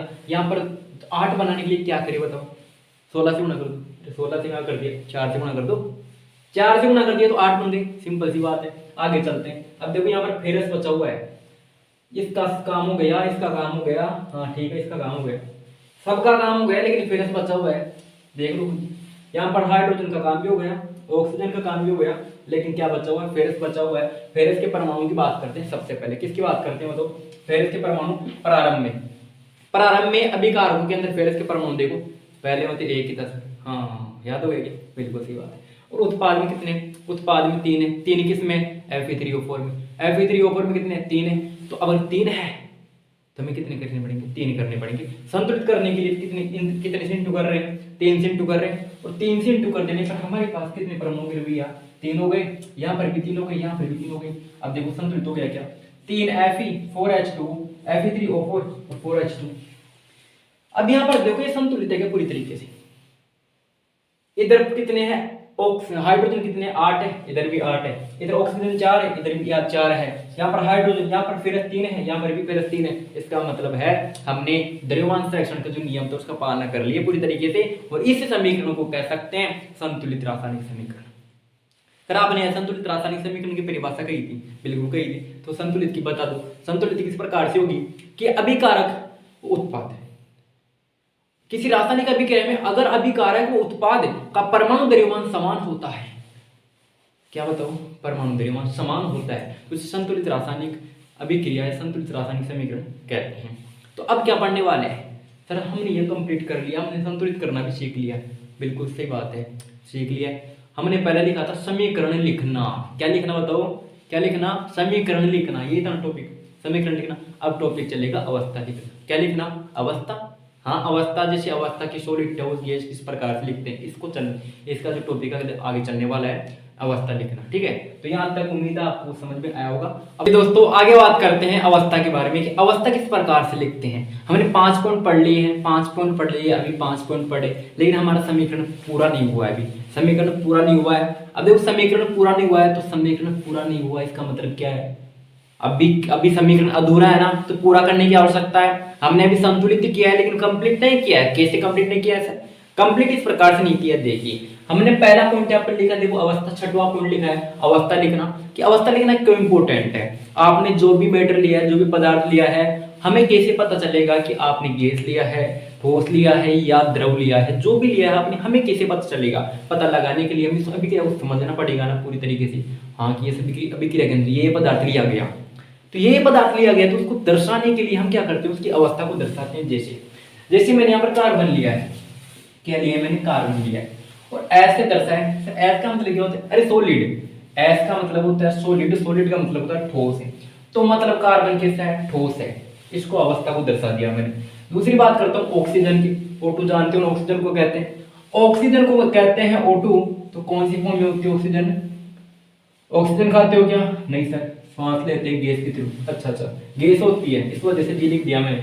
जब वहां पर कंपाउंड बनता है मेरे पास में, तो क्या बनता है, CO2 बनता है, कार्बन डाइऑक्साइड बनता है, क्या बनता है मेरे पास में, कार्बन डाइऑक्साइड बनता है, गैस बनती है। क्लियर है क्या, इतनी बात क्लियर होगी। तो इसको क्या कहते हैं, अवस्था कहते हैं, क्या कहते हैं सर, अवस्था जी कहां से है, अरे भैया जी लिखेगा, GAS लिखेगा, तो गैस से जी तो आएगा ना, और कहां जाएगा, ठीक है। आगे बात करते हैं ताप, दाब या उत्प्रेरक को लिखना, यानी किसी भी अभिक्रिया के अंदर कोई ताप दे रहे हो आप, बर्फ को द्रव में कन्वर्ट कर रहे हो, तो जल में कन्वर्ट कर रहे हो, द्रव में कन्वर्ट कर रहे हो, तो उसको कन्वर्ट करने के लिए टेम्परेचर दे रहे हो क्या, टेम्परेचर कितना दे रहे हो भैया बताओ, तो टेम्परेचर जो दे रहे हो उसको लिखना पड़ेगा यहाँ पर। जैसे कार्बन मोनोऑक्साइड है, कार्बन मोनोऑक्साइड है प्लस H2 है, कार्बन मोनोऑक्साइड है गैस की फॉर्म में, H2 गैस की फॉर्म में, 300 एटीएम दाब, कौन सा दाब पर भैया, 300 एटीएम दाब पर मेरे पास मेथनॉल बन गया, क्या बन गया मेरे पास, मेथनॉल बन गया, CH3OH बन गया मेरे पास। बताओ क्लियर है कि नहीं, ये बात क्लियर है या नहीं है ये बात। यहाँ पर मैंने क्या लिखा है, दाब, उत्प्रेरक को लिखा है। आगे बात करते हैं।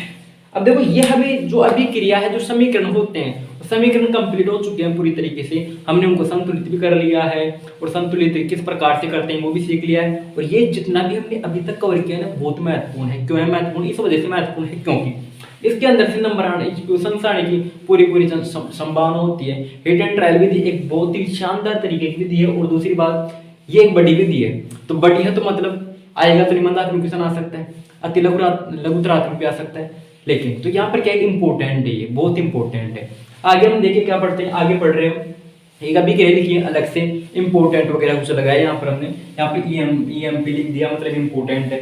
क्या इंपॉर्टेंट देखते हैं, जब हम एक्वस कार्बन डाइऑक्साइड लेते हैं एक्वस फॉर्म में, 6 कार्बन डाइऑक्साइड लेते हैं, जब उसकी क्रिया जल के साथ में कर रहे हैं, 12 जल के साथ में कर रहे हैं, लिक्विड फॉर्म में जल होता है, ठीक है, तो आप जानते इस बात को। तो जब इसकी क्रिया की जाती है तो सूर्य प्रकाश की उपस्थिति में क्लोरोफिल, सूर्य प्रकाश की उपस्थिति में क्लोरोफिल की उपस्थिति में क्या बनता है, ग्लूकोज बनता है। ये वही अभिक्रिया है, वही अभिक्रिया है जो प्लांट्स के अंदर होती है।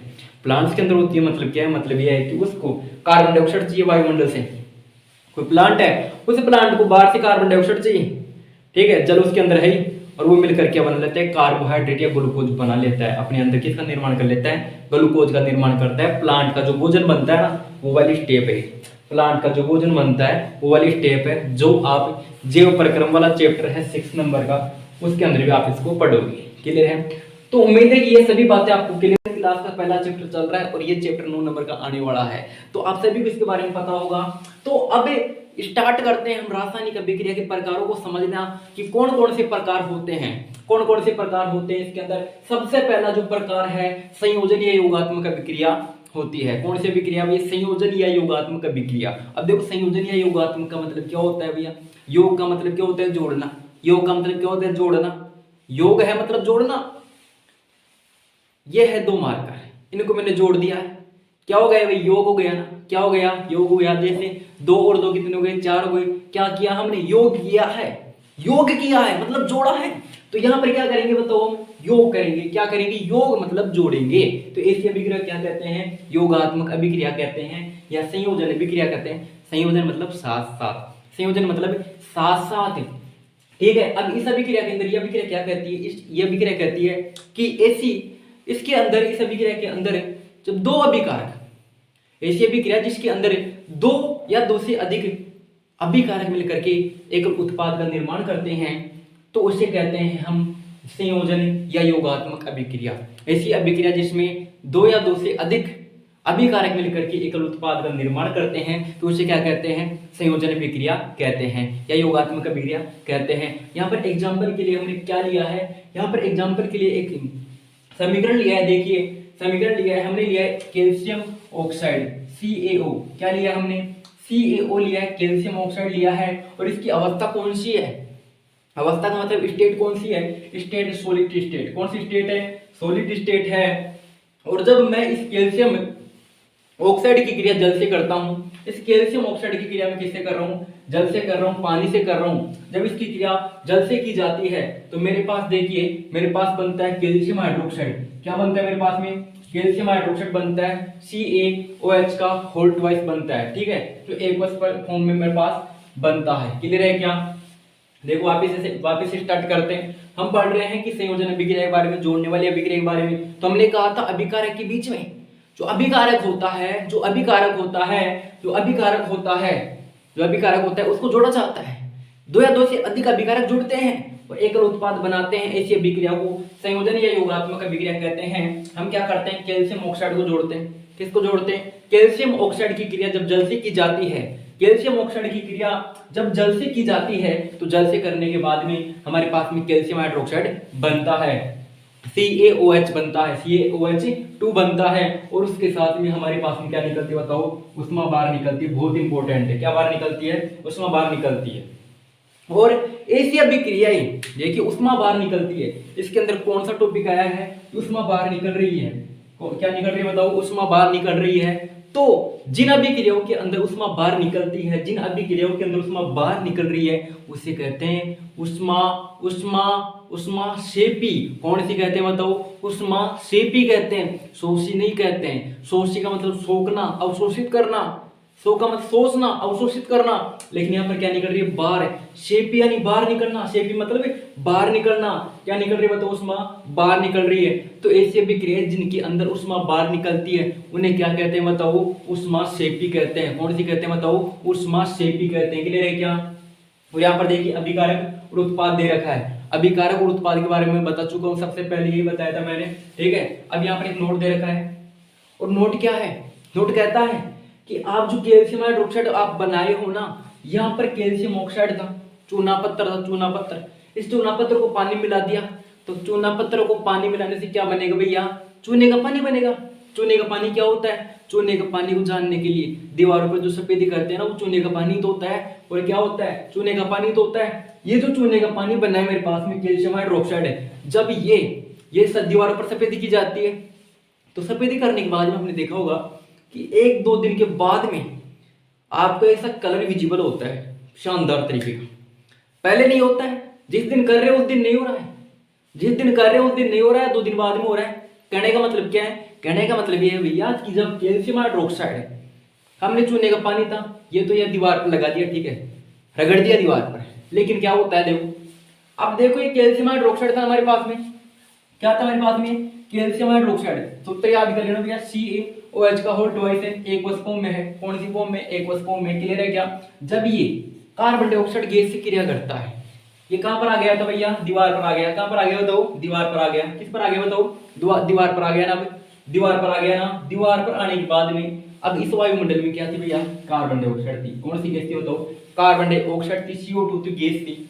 अब ये गैस थी ना, ये गैस क्या करती है देखो, जब कैल्शियम हाइड्रोक्साइड की क्रिया किससे हो रही है, कार्बन डाइऑक्साइड से हो रही है, जैसे कार्बन डाइऑक्साइड इसके पास में आएगी तो क्या बनाएगी, कैल्शियम कार्बोनेट। क्या बनाएगी बताओ, कैल्शियम कार्बोनेट की परत बनाएगी। क्या बनाएगी, कैल्शियम कार्बोनेट की परत बनाएगी।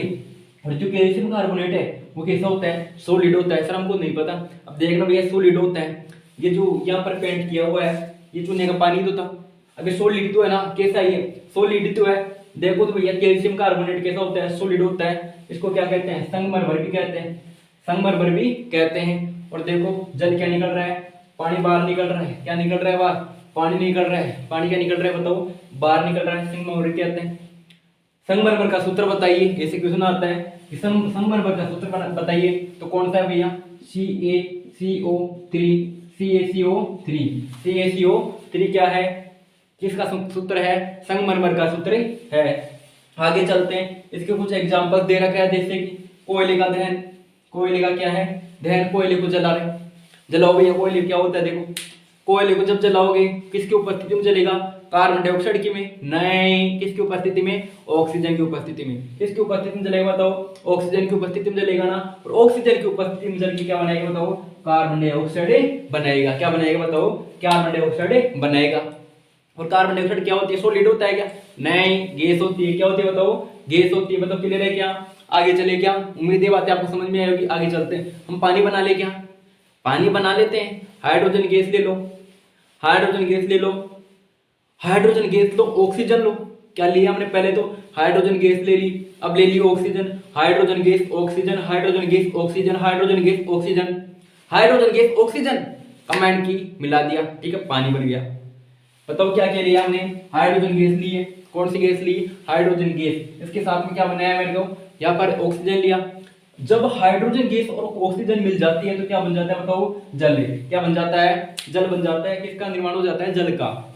और ये जो जल का निर्माण हो रहा है ये किसका उदाहरण है, संयोजन अभिक्रिया का या योगात्मक अभिक्रिया का उदाहरण है। तो हमने कितने उदाहरण देखे बताओ, 1 2 3, तीन उदाहरण देख लिए। कौन सी अभिक्रिया के, संयोजन या योगात्मक अभिक्रिया के 3 उदाहरण हमने देखे हैं। बताओ क्लियर है कि नहीं है, उम्मीद है बातें आपको समझ में आएगी। इसकी बात करते हैं वापिस एक बार उष्मा की। ऐसी अभिक्रिया जिनके अंदर उष्मा बाहर निकलती है उन्हें उष्माक्षेपी अभिक्रिया कहते हैं। कौन सी अभिक्रिया कहते हैं, उष्माक्षेपी अभिक्रिया कहते हैं। तो ये जो योगात्मक अभिक्रिया को उदाहरण मैंने दिया है, ये कैसी अभिक्रिया भैया, उष्माक्षेपी अभिक्रिया। कैसी अभिक्रिया है, उष्माक्षेपी। अब आगे चलते हैं, उष्माक्षेपी और उष्माशोषी के बारे में जान लेते हैं एक बार विस्तार से कि उष्माक्षेपी और उष्मा किसके बारे में पढ़ने वाले बताओ, उष्माक्षेपी रासायनिक अभिक्रिया। उष्माक्षेपी रासायनिक अभिक्रिया क्या होती है इसके बारे में पढ़ना स्टार्ट करते हैं। उष्माक्षेपी का मतलब बताया मैंने, उष्माक्षेपी का मतलब ये बताया मैंने कि किसी रासायनिक अभिक्रिया में अगर उष्मा का बाहर निकल रही, उष्मा बाहर निकल रही है तो उसे कौन सी अभिक्रिया कहते हैं, उष्माक्षेपी रासायनिक अभिक्रिया कहते हैं। कौन सी अभिक्रिया कहते हैं बताओ, उष्माक्षेपी रासायनिक अभिक्रिया कहते हैं। वही समीकरण मैंने फिर से ले लिया, वही समीकरण लिया। देखो यहाँ पर calcium oxide, sorry calcium, sorry यहाँ पर कैल्शियम ऑक्साइड था, कार्बोनेट लिख दिया मैंने, calcium oxide. Calcium oxide, calcium oxide की क्रिया जब जल से करते हैं, किससे कर रहा हूं बताओ, कैल्शियम ऑक्साइड की क्रिया जब जल से कर रहा हूं लिक्विड फॉर्म में, ठीक है, जल तो लिक्विड फॉर्म में होता है, तब जल से क्रिया करने पर क्या बनता है मेरे पास में, चूने का पानी बनता है। अरे भाई चूने का जो पत्थर है, जो चूना पत्थर उसको किस में डाला, पानी में डाला, तो क्या बनेगा, चूने का पानी। चूने के पानी को नाम क्या देते हैं, कैल्शियम हाइड्रोक्साइड।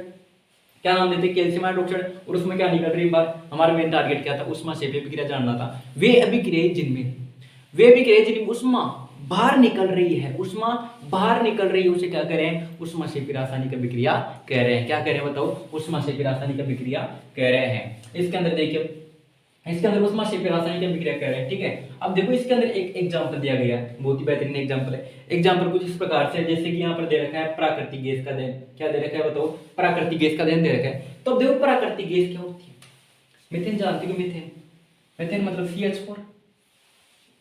CH4।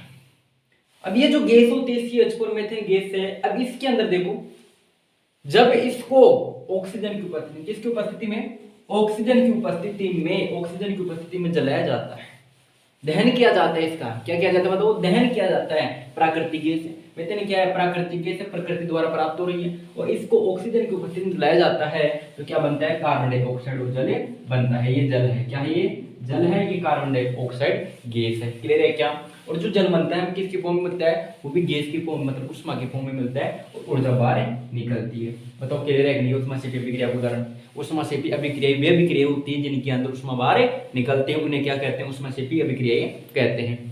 आगे चलते हैं। आगे है श्वसन भी एक उष्माक्षेपी अभिक्रिया है। श्वसन क्या है, उष्माक्षेपी अभिक्रिया। कौन सी अभिक्रिया है, उष्माक्षेपी। उष्माक्षेपी मतलब इसके अंदर भी उष्मा का क्या होता है, ऊर्जा बाहर निकलती है। ऊर्जा बाहर निकलती है मतलब उष्मा बाहर निकल रही है, ऊर्जा निकल रही है मतलब उष्मा बाहर निकल रही है। अब देखो क्या होता है इसके अंदर कि मनुष्य को जीवित रहने के लिए किसकी आवश्यकता रहती है, भोजन की। भोजन की आवश्यकता रहती है। जो हम भोजन करते हैं वो भोजन हमारी कोशिकाओं में जाता है ग्लूकोज की फॉर्म में। किसकी फॉर्म में जाता है बताओ, ग्लूकोज की फॉर्म में जाकर के स्टोर हो जाता है। अब ग्लूकोज की फॉर्म में जो भोजन स्टोर हुआ है वो भोजन जब हम ऑक्सीजन लेते हैं, श्वसन के द्वारा ऑक्सीजन जाती है हमारी बॉडी के अंदर, तो उस भोजन के पास में जब ऑक्सीजन जाती है ग्लूकोज के पास में क्या गई बताओ, ऑक्सीजन। ग्लूकोज था ना भोजन, तो ग्लूकोज के पास में क्या गई बताओ, ऑक्सीजन। ग्लूकोज के पास में गई ऑक्सीजन, और ऑक्सीजन ये माइटोकॉन्ड्रिया। सिर्फ माइटोकॉन्ड्रिया क्या होता है, माइटोकॉन्ड्रिया हमारी कोशिका में पाए जाने वाले एक ऑर्गन होता है। ये कोशिका के अंदर था ग्लूकोज, यहाँ पर पहुंच गया ऑक्सीजन, और यहाँ पर पहले से उपस्थित क्या है, माइटोकॉन्ड्रिया। माइटोकॉन्ड्रिया कोशिका में पाए जाने वाला एक ऑर्गन होता है। इस ऑर्गन के द्वारा, इस ऑर्गन की सहायता से इसको तोड़ दिया जाता है। किसको तोड़ दिया जाता है, ग्लूकोज को। ग्लूकोज को तोड़ दिया जाता है, किस में तोड़ा जाता है, कार्बन डाइऑक्साइड में तोड़ा जाता है, जल में तोड़ा जाता है, ऊर्जा बाहर निकलती है। कार्बन डाइऑक्साइड में, जल में, और ऊर्जा बाहर निकलती है। इसके अंदर श्वसन भी उष्माक्षेपी अभिक्रिया है। इस वजह से क्या है बताओ, उष्माक्षेपी अभिक्रिया, क्योंकि ऊर्जा क्या निकल रही है बताओ, बाहर निकल रही है। ऊर्जा क्या निकल रही है, बाहर निकल रही है। इस वजह से क्या कह रहे हैं, उष्माक्षेपी रासायनिक अभिक्रिया कह रहे हैं। ठीक है, आगे बात करता हूँ। जैसे साग सब्जियां होती है जैसे सड़ने लगती है, सड़ के वो कंपोस्ट बन जाता है, उनका खाद बन जाता है। क्या बन जाता है, उनका खाद बन जाता है। खाद बनाते हैं, कंपोस्ट बनाते हैं। वो खाद जो होता है ना, भूमि के लिए बहुत ही ज्यादा उर्वरता प्रदान करता है। पहली बात तो ये समझ लो, दूसरी बात समझो, अपने काम का नहीं वैसे तो, लेकिन अब देखो वो कंपोस्ट जो होता है, जो खाद में बदल रहा है, वो किस प्रक्रिया के द्वारा बदल रहा है, उष्माक्षेपी अभिक्रिया हो रही है। कौन सी अभिक्रिया, उष्माक्षेपी हो रही है। मतलब कैसे हो रही है उष्माक्षेपी अभिक्रिया कैसे होती है, उसके अंदर कि जब वो उसके अंदर कन्वर्ट होता है तो उसके अंदर ऊर्जा बाहर निकलती है, उसमें बाहर निकलती है, उसमें बाहर निकल रही है। इस वजह से क्या कहते हैं, उष्माक्षेपी रासायनिक अभिक्रिया कहते हैं। उसके बदलने की जो प्रक्रिया होती है वो कौन सी प्रक्रिया के द्वारा बदलती है, उष्माक्षेपी रासायनिक अभिक्रिया के द्वारा बदलती है। और एक ग्लूकोज के अणु से 38 एटीपी ऊर्जा प्राप्त होती है। कितनी एटीपी, 38 एटीपी। एक ग्लूकोज का जो अणु होता है, एक ग्लूकोज का अणु, वो एक छोटा टुकड़ा, उससे कितने एटीपी मिल रही है, 38 एटीपी मिल रही है। अब देख लो, यहाँ पर घबराने की आवश्यकता नहीं है। जो भी नोट्स मैंने यहाँ पर लिखे हैं, जो भी लिखा है मैंने, इससे भी ज्यादा डिटेल के अंदर मैं आपको पीडीएफ में प्रोवाइड करवाने वाला हूँ, तो घबराने की आवश्यकता बिल्कुल भी नहीं है। ठीक है, तो अब हम पढ़ने वाले हैं किसके बारे में, अब हम पढ़ेंगे संयोजन के बारे में। पढ़ लिया ना, वियोजन के बारे में पढ़ लेते हैं। मतलब अरे जोड़ने के बारे में पढ़ लिया, दूर करने के बारे में पढ़ लो भैया, दूर भी करना है, जोड़ना है तो दूर भी तो करना ही पड़ेगा ना। तो दूर करने वाले के बारे में बात पढ़ लेते हैं। उसका नाम है वियोजन। क्या है, वियोजन अभिक्रिया। कौन सी अभिक्रिया, वियोजन अभिक्रिया के बारे में हम अब पढ़ने वाले वियोजन या विघटन अभिक्रिया के बारे में। वियोजन या विघटन अभिक्रिया मतलब डीकंपोजिशन रिएक्शन। मतलब क्या कर रही है ये कौन सी अभिक्रिया है। हमने कौन सी अभिक्रिया पढ़ी थोड़ी देर पहले, हमने पढ़ी थी किसके बारे में पढ़ा था, संयोजन अभिक्रिया के बारे में। किसके बारे में, संयोजन अभिक्रिया के बारे में। संयोजन मतलब योगात्मक, संयोजन या योगात्मक अभिक्रिया। संयोजन या योगात्मक मतलब साथ साथ। बताओ कैसे, साथ साथ। कौन सी अभिक्रिया है, साथ साथ रहने वाली अभिक्रिया है। मतलब उसके अंदर दो अभिकारक मिलकर के एक उत्पाद का निर्माण कर रहे थे। दो अभिकारक मिलकर के उत्पाद का निर्माण कर रहे थे। कितने उत्पाद का, एक उत्पाद का निर्माण कर रहे थे। तो ऐसी अभिक्रिया को हमने क्या कहा था बताओ, ऐसी अभिक्रिया को कहा था मैंने संयोजन या योगात्मक अभिक्रिया। दूसरी रिएक्शन हमारी वियोजन या विघटन अभिक्रिया। वियोजन या विघटन अभिक्रिया डिकम्पोजिशन रिएक्शन कहते हैं। इसके अंदर देखो क्या होता है, डिकम्पोजिशन का मतलब समझ में आ रहा है आपको, डिकम्पोज हो रहा है मतलब टूट रहा है। तो टूटेगा कौन, अब देखो यहाँ पर टूटेगा जो फेरस सल्फेट है, FeSO4, जो फेरस सल्फेट है। फेरस सल्फेट जो होता है अभिकारक है, तीर के निशान के जो पीछे होता है वो क्या होता है, अभिकारक होता है। और ये जो अभिकारक होता है, ये जो अभिकारक होता है उष्मा की उपस्थिति में, बताओ किसकी उपस्थिति में, उष्मा की उपस्थिति में, मोस्ट इंपोर्टेंट है, किसकी उपस्थिति में, उष्मा की उपस्थिति में टूट करके क्या बनाता है, फेरिक ऑक्साइड और सल्फर डाइऑक्साइड और सल्फर ट्राइऑक्साइड का निर्माण करता है। देखिए यहाँ पर फेरिक ऑक्साइड बनाएगा सबसे पहले, फिर बनाएगा सल्फर डाइऑक्साइड और फिर बनाता है सल्फर ट्राइऑक्साइड। कौन बनाता है बताओ मुझे, कौन बनाता है, कौन बनाता है, फेरस सल्फेट बनाता है। मतलब बात क्लियर है क्या। तो इस प्रकार की अभिक्रिया जिसके अंदर एक अभिकारक टूट करके दो या दो से अधिक उत्पाद बनाता है, तो ऐसी अभिक्रिया क्या कहते हैं बताओ, वियोजन अभिक्रिया या विघटन अभिक्रिया कहते हैं, टूटने वाली अभिक्रिया कहते हैं। कैसी अभिक्रिया कहते हैं, टूटने वाली अभिक्रिया कहते हैं। बताओ क्लियर है नहीं है, आगे चलते हैं। अब देखो इसके अंदर क्या पढ़ रही, उष्मा शोषी। अभी हमने कौन सी पढ़ी थी, कौन सी पढ़ी बताओ, संयोजन अभिक्रिया। कौन सी पढ़ी थी, संयोजन के अंदर कौन सा पढ़ा था, उष्माक्षेपी। कौन सी पढ़ी थी, उष्माक्षेपी। उसके अंदर उष्मा क्या निकल रही थी, बाहर निकल रही थी। इसके अंदर उष्मा आ रही है मतलब शोषी मतलब सोखना, शोषी मतलब सोखना, अवशोषित करना, अवशोषित करना। शोषी मतलब क्या हो गया, शोषी मतलब सोखना मतलब अवशोषित करना। देखिए एक ऐसी अभिक्रिया होती है जो उष्मा क्या करती है बताओ, अवशोषित कर रही है। क्या कर रही है, अवशोषित। यहाँ पर देखो अवशोषित हो रही है ना, वहां पर क्या पढ़ा था हमने लास्ट में लगाया था प्लस लगा के उष्मा लगाया था ना। अभी लगाया हमने क्या लगाया था, प्लस लगा के उष्मा लगाया था। यहाँ पर क्या कर रहे हैं, यहाँ पर क्या कर रहे हैं, यहाँ पर क्या कर रहे हैं, वहां पर उष्मा दे रहे हैं मतलब कंज्यूम कर रहे हैं। भैया उष्मा दे दे, उष्मा दे दे, उष्मा दे दे। क्यों दे दे भैया, क्योंकि लेड नाइट्रेट को तोड़ना है, लेड नाइट्रेट को तोड़ना है। तोड़ करके क्या बनाएगा, लेड ऑक्साइड बनाएगा, नाइट्रोजन डाइऑक्साइड बनाएगा, लेड ऑक्साइड बनाएगा, नाइट्रोजन डाइऑक्साइड बनाएगा। इस वजह से इसको क्या करना है, तोड़ना है, ब्रेक करना है, ब्रेक करना है। इस वजह से क्या करना है भैया, मेरे को उष्मा चाहिए, क्या चाहिए, उष्मा चाहिए, उष्मा चाहिए। इस वजह से इसको क्या कह रहा हूँ, उष्मा शोषी अभिक्रिया कह रहा हूँ। कैसे अभिक्रिया, उष्मा शोषी। इसको उष्मा चाहिए, उष्मा चाहिए, बाहर नहीं निकालेगी। जो बाहर निकालती है वो तो उष्मा क्षेपी होती है, और जो अवशोषित करती है, सोखती है, उष्मा शोषी होती है। कौन सी होती है बताओ, उष्मा शोषी होती है। उम्मीद ये बातें आपको समझ में आई होगी। लेड नाइट्रेट को जब उष्मा की उपस्थिति में तोड़ा जाता है तो लेड ऑक्साइड और नाइट्रोजन डाइऑक्साइड बनता है।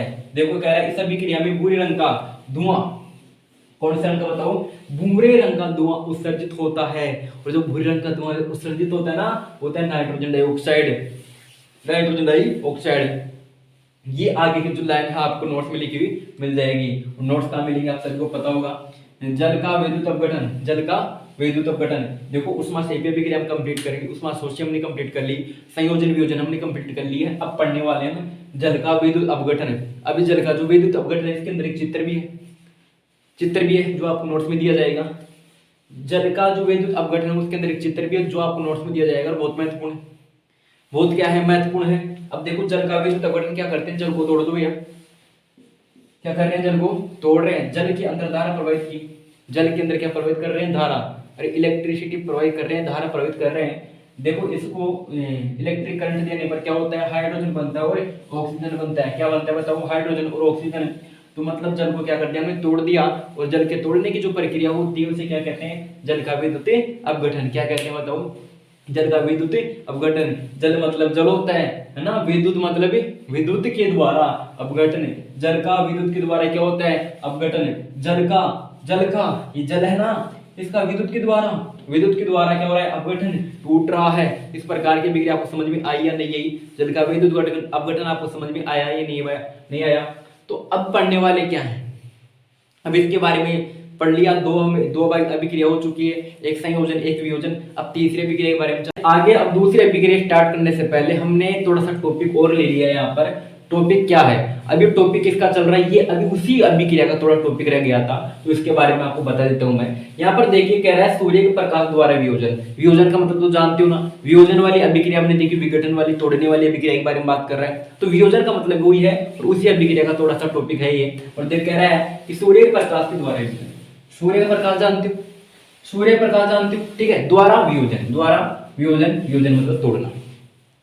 सूर्य के प्रकाश के द्वारा किसको तोड़ा जा रहा है, सिल्वर क्लोराइड को तोड़ा जाता है, जिसका सूत्र होता है AgCl।